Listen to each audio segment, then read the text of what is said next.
Hey guys, anime बागुतो के इस explanation video में आपका स्वागत है। तो लास्ट वीडियो हमने देखा था हिडन फ्लोर आर्क में जैसे ही बैम उसके टीममेट आए थे काफी क्रेजी चीजें हो रही थी।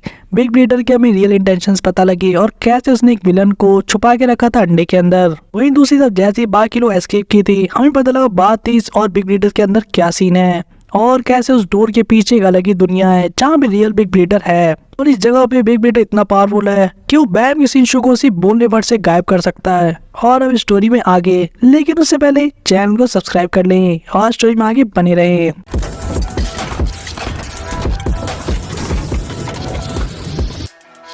हम देखते हैं वो जो चैंपियन विलन था वो सभी के पीछे पड़ गया था, जो कि काफी खतरनाक तो था ही, वहाँ पे काफी डिस्ट्रक्शन भी कर रहा था, जिसकी वजह से रैक उन सभी लोग को उसके अटैक से बचने के लिए इधर उधर भागना पड़ रहा था। यहाँ तक कि बोरो की तो सांसें फूल गई थी, जो कह रहा था ये बीस्ट बिल्कुल क्रेजी तरीके से फायर कर रहा है। ये जो बीस्ट होता है एकदम से उसे छोटी सी चिड़िया के ऊपर यानी कि बर्ड के ऊपर अटैक कर देता है। जहाँ हांसुंग चिल्लाते उसे बचाने की कोशिश करता है, ये कहते हुए अगर चैंपियन विलन मारा गया तो ये क्वेस्ट खत्म हो जाएगा। जो चीज कून सुन लेता है अपने लाइट हाउस का यूज करता है। वो कहता है मुझे समझ में तो नहीं आ रहा कि हमें चल क्या रहा है, लेकिन हमें अभी क्वेस्ट खत्म नहीं करना है ना। हम क्यूट से इस बर्ड को देखते हैं जब वो लोग कहते हैं कि विलन इस केस में मरना नहीं चाहिए। और दूसरी तरफ हांसुंग जो था वो सारे सोल्जर से लड़ने में लगा था और वो कूनी तो देख कहता है तुम सही में काफी तेज हो, मुझे तुम्हारे जैसे तेज लोगों के साथ काम करने में मजा आता है। जो सुन के कून काफी गुस्सा होता है और कहता है गंदा मुंह बना के अपना मुंह बंद रखो, मुझे तो तुमसे बात भी नहीं करनी। बगल में लैग भी से कहता है हाँ मुझे भी नहीं। वहीं दूसरी तरफ जो बिग ब्रीडर था वो सीधे बैम से टक्कर ले रहा था और उसकी तरफ अपना हथियार करके कह रहा था कि यहाँ से चले जाओ। वहीं जो बिग ब्रीडर था वो सीधे बैम से टक्कर ले रहा था। उसके वेपन की वजह से सिर्फ कहने मात्र से ही जितना भी शिंशो था बैम का वो सारा गायब हो जाता है और बैम नीचे गिरने लगता है, लेकिन एंडोर्सी एंड मोमेंट पे आके उसे बचा लेती है अपनी बॉम्ब का यूज करके। जहाँ पे एंडोर्सी के जस्ट बाद बैम से कंफर्म करती है कि वो ठीक है नहीं। वहीं पे जो बिग ब्रीडर होता है वो भी चीज को देख लेता है और सरप्राइज जाता है कि कितना अमेजिंग मैजिक है या किसी तरीके का टेलीपोर्टेशन। लेकिन तभी कुछ अजीब सा होता है बिग ब्रीडर के साथ और हम नीचे नोटिस करते हैं बिग ब्रीडर को एम करने वाला कोई और नहीं बल्कि बातिस्सा, जो कि अपनी गन को सीधा पॉइंट कर रखा था। उसे कह रहा था क्या तुम्हें याद है कि नहीं वो बुलेट जो तुमने मुझे दी थी। जब हमें इसके थ्रू पता लगता है कि जो बुलेट थी ये खुद बिग ब्रीडर ने इसलिए दी थी ताकि वो एलिमिनेट कर सके डाटा ह्यूमंस को और अगर जरूरत पड़े तो उनसे पावरफुल डाटा ह्यूमंस को स्टॉप भी कर सके। और क्योंकि इसके अंदर ये एबिलिटी है तो ये बिग ब्रीडर को खत्म कर सकता है अगर ये इस गोली से शॉट लगता है। तो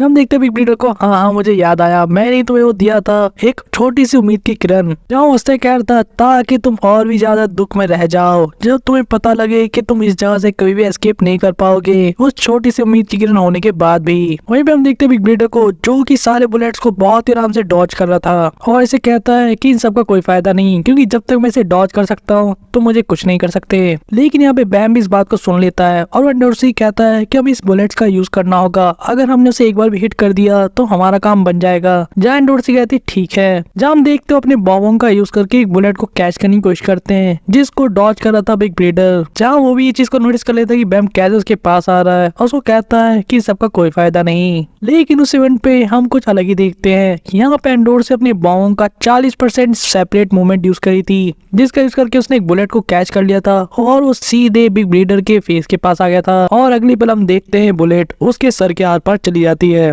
जैसे ही शॉट लगता है बिग ब्रीडर को एंडोर्सी काफी खुश हो जाती है और कहते हैं कि आई हिट हिम। वही बैम भी इसी मोमेंट का फायदा उठा के सीधे बिग ब्रीडर को पकड़ लेता है। लेकिन तभी हम देखते हैं बिग ब्रीडर को जो कि अजीब सा रिएक्शन दे रहा था और कह रहा था क्या तुम्हें सच में लगा कि तुमने मुझे मार दिया। और बैम जो उसके काफी क्लोज था उसे पकड़ने के लिए वो अपने वेपन को बैम के बॉडी के आर पार कर देता है, जिस अटैक की वजह से बैम उसे डॉज नहीं कर पाता और काफी घायल हो जाता है। वहीं पे एंडोर्सी इस चीज को देखकर बैम को बचाने के लिए वहाँ पे आ जाती है। वहीं नीचे से कून भी चीज को अब नोटिस कर लेता है फाइनली, जो कि उस बड़े से चैंपियन विलन से फाइट करने में लगे थे। वहीं पे एंडोर्सी और वाम अभी भी इनके सामने थे। बात इसको कुछ समझ में नहीं आ रहा था कि आखिर ये कैसे हो सकता है, आखिर ये मरा क्यों नहीं। और यहाँ पे इस बात का खुलासा खुद बिग ब्रीडर करता है, जहाँ हम देखते हैं उसके माथे के अंदर एक छेद, जहाँ भी उसको ठीक कर लेता है और इन्हें बताता है कि जब मैंने तुम्हें बुलेट दी थी कि तुम इसका यूज करके मुझे ही मार सकते हो, वो एक साफ सा झूठ था और ये बुलेट मेरे ऊपर काम नहीं करती। लेकिन अगर कोई और डाटा ह्यूमन होता तो उसके खिलाफ ये बुलेट सही में काम कर जाती। और बात इसको और भी गुस्सा आ रहा था, जहाँ कहता है यू बास्टर्ड। लेकिन बिग ब्रीडर हंस के इनका मजाक उड़ा रहा था कि तुम्हें सही में लगा, तुम काफी एक्साइटेड हो गए थे सोच के कि तुम मुझे मार सकते हो। जहाँ बिग ब्रीडर हंसते हुए इनको कहता है काफी हिलेरियस है जहाँ तुम्हें एक पल के लिए ऐसा भी लगा एक्साइटेड होके तुम मुझे कुछ कर पाओगे। तुम्हें सही में नहीं पता कि तुम इस जगह से कभी एस्केप नहीं कर सकते। वही हम देखते हैं दूसरे वर्ल्ड के अंदर बिग ब्रीडर जो कि कंट्रोल कर रहा था सभी चीजों को, और उससे कह रहा था मुझे बहुत मजा आता है इन पंक्स के साथ पंगे लेने में। हम देखते पीछे से रेचल को भी उठते हुए, जहाँ बिग ब्रीडर का फेस हम देखते जो स्माइल से भरा हुआ था। कह रहा था मैं चाहे तुम्हें कितना ही बता लूं लेकिन तुम्हें समझ नहीं आता। दूसरे वर्ल्ड के अंदर यानी जहाँ पे बैम और बाकी लोग हैं, यहाँ बिग ब्रीडर कह रहा था कि बात इस तुम्हें पता है मेरे और तुम्हारे बीच में क्या डिफरेंस है। वो यहाँ पे कहता है कि तुम ऐसा लगता है कि तुम अवेयर हो लेकिन रियलिटी में तुम तो सिर्फ एक भ्रम में जी रहे हो। जो रियल में अवेयर है वो सिर्फ एक अकेलौता मैं हूँ और तुम्हें तो इस वर्ल्ड के बारे में कुछ पता ही नहीं है। तुम एक लार्वा हो जो कि अभी तक आधा सो रहा है। वो बटरफ्लाई नहीं बन सकता मेरी तरह, क्योंकि मुझे कम से कम सच्चाई का तो पता है। वहीं दूसरी तरफ देखते रेचल को, जिसको समझ में नहीं आ रहा था कि कौन सी जगह है, और वो अपने सामने किसी को नोटिस करी थी और उसको देख के सोचती कि बोला ये कौन है और ये क्या बकवास कर रहा है। हम दूसरी तरफ देखते हैं बिग ब्लेडर को जो कि कहता है चीफ को अपनी तरफ आने के लिए यानी कि रोज को, और हम देखते हैं उसे अपनी पावर का यूज करके ऊपर उठा लेता है। बातिस जब ऐसा होते हुए देखता है तो वो चिल्लाते कहता है तुम क्या करना चाह रहे हो, और यहाँ पे बिग ब्लेडर इस रोज की तरफ पॉइंट आउट करके कहता है कि यही तुम्हारी वाइफ थी ना, और यही तुम्हारी प्रोबेबली स्टोरी भी थी। फिर रोज को भी कुछ समझ में नहीं आता कि भला ये किसकी वाइफ की बात कर रहा है, और ये तो उस आदमी को जानते भी नहीं। चाहे बिग ब्लेडर कहता है कि अपना मुंह बंद रख चीफ और ध्यान से सुन, अगर मैं तुझे मरने के लिए कहूंगा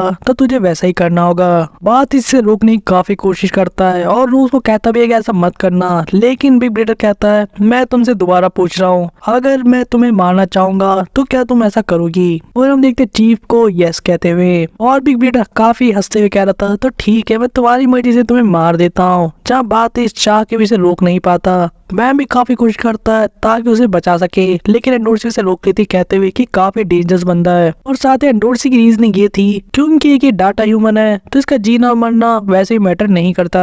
आंसू भी अब इन सब चीजों को देख लेता है और नोटिस करता है। जब बात इसको रोकने की कोशिश कर रहा था, लेकिन तभी हॉक ने कुछ देखता है और चिल्ला के कुछ रोकने की कोशिश करता है। वहीं हम देखते बाद इसको जो कि फाइनली एक और बुलेट लगाने की कोशिश कर रहा था, और उसी मूवमेंट पे जो बिग ब्लेडर था रोज को अपने आई कर लेता है कहते हुए फूल, और वो बुलेट जो कि बिग ब्लेडर के लिए चलाई गई थी वो रोज की बॉडी से आर पार हो जाती है, जो देखने के बाद सभी लोग हक्के बक्के रह गए थे। वहीं दूसरी तरफ बिग ब्लेडर काफी बेशर्मी से सिर्फ हंसने में लगा था। जहाँ एक तरफ बिग ब्लेडर हंसने में लगा था तभी कोई अजीब चीज होती है, हम देखते किसी कनेक्शन को टूटते हुए, और दूसरी तरफ हम देखते रेचल को जो उस बंदे के सामने खड़ी थी उससे कह रही थी तुम इस तरह से क्यों हंस रहे हो और तुम मेरे सवाल का जवाब क्यों नहीं दे रहे। और यहाँ पे हम बिग ब्लेडर की रियल बॉडी को देखते हैं, लेकिन एक काफी अजीब और मिसरेबल लग रहा था देखने में, जिसके सामने रेचल थी, और रेचल काफी ज्यादा पिस थी और उससे कह रही थी कि आखिर तुम कौन और मैं यहाँ पे क्या कर रही हूँ। दूसरे वर्ल्ड के अंदर रोज को गोली लग गई थी, जो देखकर सारे लोग हक्का बक्का तो थे ही, लेकिन बिग ब्लेडर दूसरे वर्ल्ड के अंदर था जहाँ पे बात इस चाह के भी रोज को नहीं बचा पाया। और हम देखते कैसे हमें बिग ब्लेडर कह रहा था कि तुम्हें अपनी गन का ऐसे यूज नहीं करना चाहिए था बातिस, लेकिन ये बात पूरी करते करते वो एकदम से गायब हो जाता है। अभी किसी को समझ में नहीं आता कि ऐसा क्या हुआ जो एकदम से चला गया। एंड डोर्सी तो सबसे ज्यादा सरप्राइज थी क्योंकि सबसे क्लोज थी उसी ने इस चीज को नोटिस किया था। बैम कहता है हमें इसे नीचे गिरने से बचाना होगा, यानी कि रोज को। इन दूसरी तरफ देखते रेचल को, जिसने इस आदमी के ऊपर से एक हेडसेट निकाल दिया था, जैसे कि वर्चुअल रियलिटी का हेडसेट होता है। जो बंदा चेयर पे बैठा हुआ था और यही बिग ब्लेडर था। यहाँ पे आदमी काफी चिढ़ के कहता है कि आगे तुम कितने समय से जागी हुई थी।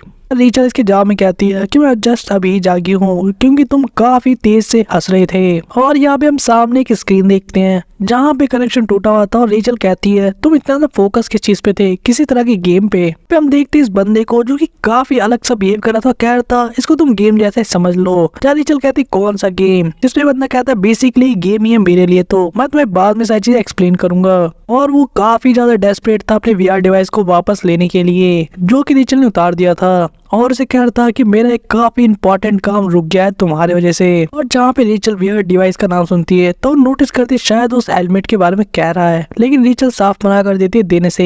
लेकिन ये बंदा डेस्परेट था, कह रहा था जल्दी करो मुझे वापस दो, मुझे वो गेम पूरा करना है। लेकिन रेचल कहना था तुम पहले मेरे क्वेश्चन का आंसर करोगे, क्योंकि अगर मैंने तुम्हें दे दिया तो तुम वापस गेम ही बिजी हो जाने वाले हो। और उसे यहाँ तक कहती है कि गेम बहुत ज्यादा नहीं खेलनी चाहिए। जो सुन के तो इस बंदे को काफी गुस्सा आ रहा था। वही इस रूम के कॉर्नर पे हम कुछ एक्शन फिगर भी देखते हैं, जैसे ही छोटे छोटे टॉयज और बहुत सारे कैरेक्टर, जिनमें से एक कैरेक्टर बिग ब्लेडर भी था। और यहाँ पे वो रेचल को समझाता है कि देखो ये कोई गेम नहीं है, उससे कई ज्यादा इंपॉर्टेंट है। सुन के रेचल कहती है हाँ हाँ मुझे पता है बहुत इंपॉर्टेंट गेम है, लेकिन पहले ये बताओ कि मैं यहाँ पे क्या कर रही हूँ। उसके मन में थॉट चल रहा था कि हेलमेट किसी रीजन की वजह से इस आदमी के लिए काफी इंपॉर्टेंट है और इसीलिए वो उसको ब्लैकमेल करने की सोच रही थी। वही वो इस हेलमेट को लेके कहीं जाने लगती है और सोच रही थी कि हिडन फ्लोर है क्या, जो मैंने सोचा था उससे तो काफी अलग है, जहाँ पे बंदा उसे रुकने के लिए कहता है। वही रेचल उस रूम का गेट खोल देती है और बाहर से काफी यार लाइट आई थी, जहाँ पे हम इंटायरली एक अलग ही लेवल का वर्ल्ड देखते हैं, जो देख के तो रेचल के साथ साथ हम लोग भी शॉक हो गए थे कि आखिर ये कौन सी जगह है। वहीं दूसरी तरफ जहाँ पे बैम कुन और बाकी लोग हैं, उस जगह पे हम देखते हैं रोज को, जो कि बार्टिस के गोद में पड़ी थी और मरने वाली थी। जहाँ पे बार्टिस रो रहा था, कह रहा था प्लीज जाग जाओ रोज। उसे समझ में नहीं आ रहा था कि भला ऐसा कैसे हो गया। वहीं भी पास में जो खड़ी गाइड थी यानी कि मिन्सो, वो भी देख रही थी कि आगे से चीफ की ज्यादा से कैसे हो गया। वहीं पे कुन भागते आता है बैम से पूछने के लिए क्या वो ठीक है या नहीं। यहाँ पे बैम अपने उस वुंड के बारे में बताता है कि लगभग हील कर ही गया है, तो इतनी दिक्कत वाली बात नहीं है। जहाँ पे कुन कहता है शायद ये थ्रोन की वजह से हुआ होगा, लेकिन बैम यहाँ पे अब पूछता है कि उस ग्रैंड क्वेस्ट का क्या हुआ। जहाँ कुन बताता है कि वो जो पंछी थी उसको उसने अभी के लिए अपने लाइट हाउस में कैद कर लिया है, क्योंकि हो सकता है उसमें कुछ और भी डेंजरस चीज फंसी हो। और अब यहाँ पे ये लोग ये डिस्कस करते हैं कि आखिर एकदम से क्या हुआ जो बिग ब्रीडर गायब हो गया, आखिर वो कोलोसल मॉन्स्टर का भी क्या हुआ। जब बैम कहता मैं श्योर नहीं हूँ। वहीं पे कुन का कहना था कि इतनी सारी चीजें एकदम से हुई कि हमें कुछ समझने का मौका ही नहीं मिला। हम देखते रोज को, जो कि अपनी आग की सांसें गिन रही थी और बातें से पूछती बोला तुम कौन हो, और वो काफी शक की निगाह से उससे पूछती क्या तुम सही में मेरे हस्बैंड थे।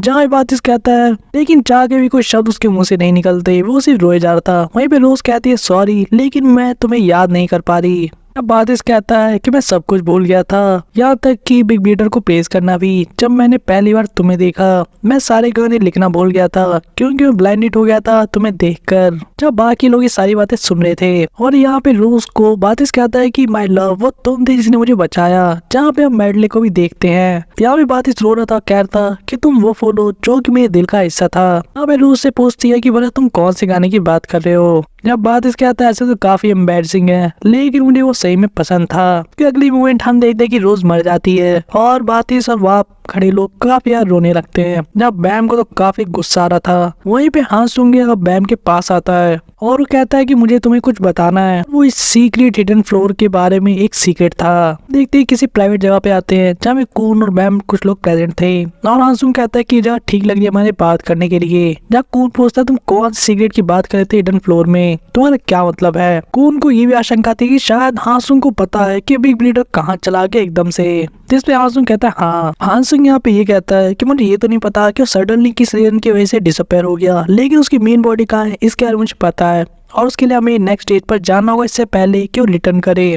जो सुन के कून कहता है तो हमें इस पंछी को तुरंत खत्म कर देना चाहिए ताकि हम ग्रैंड क्वेस्ट को खत्म कर सकें। जिस पे आंसू कहता है नहीं ये ठीक है, और वो नहीं भी बताता है कि सिर्फ ग्रैंड क्वेस्ट को खत्म करना ही स्टेज को क्लियर करने का एकमात्र रास्ता नहीं है, जो कि कून के लिए तो काफी सरप्राइजिंग था। जहाँ आंसू कहता है तुम खुद सोचो वे काफी स्टेज नहीं लगता। जब कौन कहता है तुम किस बारे में कह रहे हो, यहाँ तो सभी चीजें स्ट्रेंज है। यहाँ पे हांसू के फ्लैशबैक से हमें पता लगता है कि बहुत लंबे समय पहले ये भी इन लोग की तरह ट्रेन को क्लियर करके इस जगह पे एंटर किया था, जहाँ वो किसी बहुत ही स्पेशल बंदे से मिलना चाहता था, लेकिन काफी लंबे समय तक भटकने के बाद भी और स्टेजेस को क्लियर करने के बाद भी उसे नहीं ढूंढ पाया और बिना मिले ही उस जगह से उसे जाना पड़ा। जो इसका रियल वर्जन था यानी कि जो रियल हांसोंग था वो इस जगह से चला गया, लेकिन इसका जो डाटा वर्जन है उसने इस पर्टिकुलर फैक्ट के बारे में काफी सोचा और विचार किया इस पे कि आखिर वाला इस जगह को बिग ब्रीडर नाम के बंदे क्यों कंट्रोल करते हैं और आखिर ऐसा क्यों है कि इन बंदों के पास पूरा कमांड और कंट्रोल होता है सारे रूल्स के ऊपर, और भला ऐसा क्यों है कि इस वर्ल्ड के अंदर जिस चीज को वो कहते हैं यानी जो क्वेस्ट वो देते हैं उसको करना अच्छा माना जाता है और उसको अपोज करना बुरा। और बिग ब्रीडर्स के यहाँ पे आने से पहले हिडन फ्लोर भला कैसा हुआ करता था।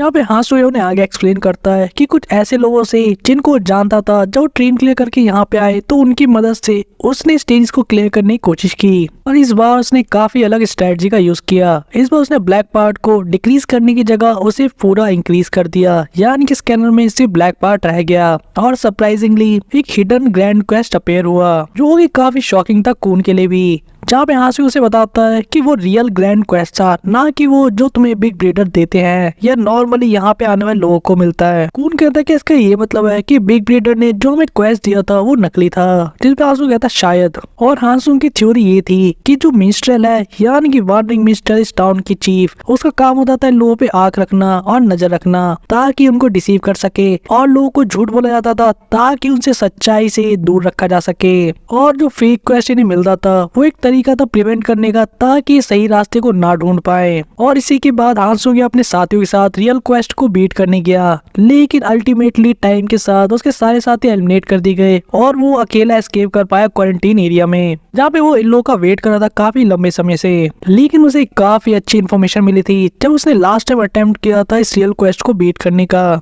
और वो इन्फॉर्मेशन ये थी कि जो बिग ब्रीडर उसकी रियल बॉडी इस जगह पे नहीं है, और उस जगह पे जहाँ उसकी रियल बॉडी एग्जिस्ट करती है वो मोस्ट प्रोबेबली उस वर्ल्ड के अंदर है जहाँ से ये बंदा यहाँ पे समन होता है, जो कि एक दूसरा डाटा वर्ल्ड है, ठीक इससे बिल्कुल डिफरेंट। इन लोगों के लिए तो बस एक के बाद एक शौक और खुलासे होते जा रहे थे, जहाँ इन्हें अब ये अंदाजा लगा था कि शायद यहाँ पे एक दूसरा डाटा वर्ल्ड भी एग्जिस्ट करता है। वहीं दूसरे हमने रेचल को देखा था जो कि एक पूरे अलग ही दुनिया के सामने खड़ी थी, यानी कि उस रूम से बाहर निकल के जहाँ पे बिग ब्रीडर की रियल बॉडी एग्जिस्ट करती है। इससे पहले कि रेचल कुछ समझ पाती, पीछे से वो बंदा भागते आता और कहता है कि तुम इस तरह से दरवाजा खोलकर बाहर नहीं जा सकती, और रेचल इसे कन्फ्रंट करते पूछती है क्या यही हिडन फ्लोर है, जिस पे बंदा कहता है तुम कह सकती हो ये हिडन फ्लोर है, लेकिन इस जगह पे कोई ऐसे एंटर नहीं कर सकता क्योंकि ये जगह हिडन फ्लोर में भी एक हिडन जगह है, और जब तुमने देख ही लिया है तो मुझे अब तुम्हें सब कुछ एक्सप्लेन करना ही पड़ेगा लगता है। जहाँ वो एक्सप्लेन करता शायद तुम्हें ना पता हो, लेकिन हिडन फ्लोर एक वर्चुअल वर्ल्ड है जो कि मिरर के द्वारा बनाया गया था, जो कि क्रिएट किया था जहाद के थ्रू ताकि वो अपने प्रेजेंट वर्जन को प्रिजर्व कर सके इस वर्ल्ड के अंदर। उसका वो वर्जन जब उसने हेल ट्रेन को क्लियर किया था फर्स्ट टाइम पे,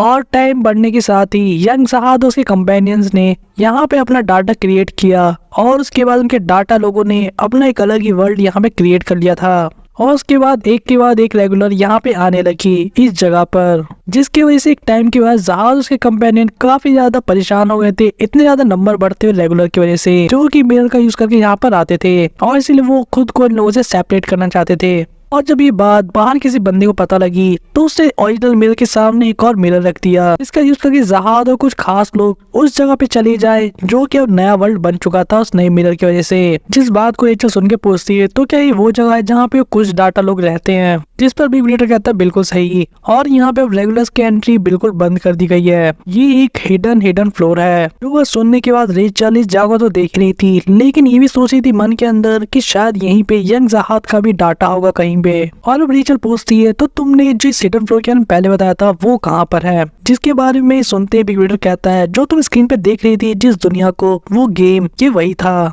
अब हमें पता लगता है कि एक्चुअल में यहाँ पे चल क्या रहा था, वो जो VR सेट था, वो स्क्रीन, वो कुर्सी, ये सभी चीजें बिग ब्रीडर एक यूज कर रहा था ताकि दूसरे वर्ल्ड में जाके सब चीजें कर सके। और यहाँ पे बिग ब्रीडर ये बताता है कि मैं डायरेक्टली क्रॉस नहीं कर सकता इस जगह से उस जगह पे, इसलिए मेरे को एक डाटा क्लोन बनाना पड़ता है उस जगह पे एंटर करने के लिए। और तुम्हारे लिए शायद ये एक गेम जैसा ही लग रहा होगा बाहर से देखने में, लेकिन ये मेरा काम है वहाँ पे जो लोग हैं उनको मैनेज करना और प्रिवेंट करना किसी को भी इस जगह पर आने में जो भी ट्रेनिंग क्लियर करके उस जगह पर पहुंचते हैं।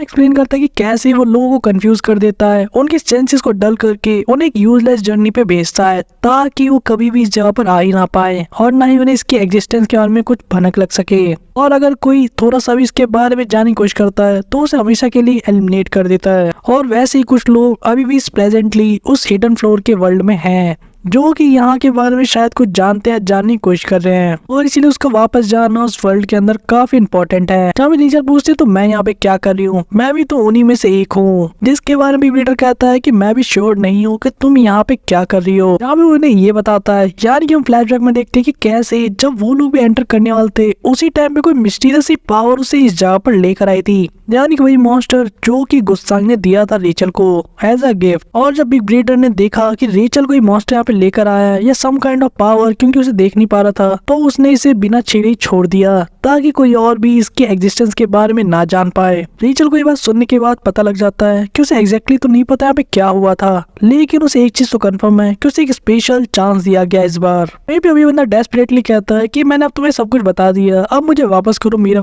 VR सेट, क्योंकि मुझे काम पे वापस जाना है। लेकिन रेचल कहती है मैं ऐसा नहीं करना चाहती। बिग ब्रीडर कहता है कि मैंने तुम्हें सब कुछ बता दिया जैसे तुमने कहा था, अब प्लीज मुझे मेरा काम पूरा करने दो। जिस पर रेचल कहती है ध्यान से सुन मेरी बात, तुमने अभी कहा था कि तुमने एक क्लोन का यूज किया है उस वर्ल्ड में जाने के लिए, सही है ना? तो क्या तुम मेरी मदद कर सकते हो एक क्लोन क्रिएट करने में, ताकि मैं तुम्हारी तरह इस वर्ल्ड के अंदर एंटर कर सकूं और मिल सकूं कुछ लोगों से जिनसे मिलना चाहती हूँ, जो कि ट्रेन का यूज करके यहाँ पर आए हैं। जो सुन के बिग ब्रीडर काफी सरप्राइज फील कर रहा था कि कैसी डिमांड है। लेकिन इसी के साथ ही आज का चैप्टर यहीं पे खत्म होता है और हमारी एक्सप्लेनेशन वीडियो भी, जहाँ पे हमें पता लगा हिडन फ्लोर के बारे में, या एग्जैक्टली कहीं हिडन फ्लोर के बारे में, और कैसे ये जगह पूरी मिस्ट्री से भरी पड़ी है और यहाँ पे काफी सारे सीक्रेट हैं। दूसरी तरफ हमने रोज को मरते हुए देखा उसी के हस्बैंड के हाथों। हमें बिग ब्रीडर के बारे में ही पता लगा कि कैसे एक वर्ल्ड को मैनेज करता है जैसे कि उसके लिए कोई गेम हो और लोग खिलौना। वहीं पे हांसू की जगह कुछ बहुत बड़ी बात छुपा रहा है, या ऐसा कहे वो धीरे धीरे करके बैम को सारी बातें बता रहा है, और आखिर वो कौन से लोगों से मिला था और उसका रियल मोटिव क्या है यहाँ पर, जो कि उसका रियल प्रेजेंट जब यहाँ पे था तो करने की कोशिश कर रहा था। वहीं दूसरी तरफ बैम और बाकी लोग भी क्या अपने मिशन को पूरा कर पाएंगे, यानी कि उस आइटम को रिट्रीव कर पाएंगे या नहीं, जिसके लिए गुस्ताख ने उन्हें मास्टर की दी थी, और यंग ज़हाद क्या करने वाला है। तो इन सभी चीजों के आंसर आपको मिलेंगे हमारे आने वाले वीडियो में। तब तक के लिए वीडियो अगर आपको पसंद आई हो तो वीडियो को लाइक करें और चैनल को ज्यादा सब्सक्राइब करें। इस वीडियो को ज्यादा शेयर करके फैलाएं और हमें कमेंट के सजेस्ट करें, ताकि हम वीडियोस को और भी ज्यादा लेकर आए आपके लिए।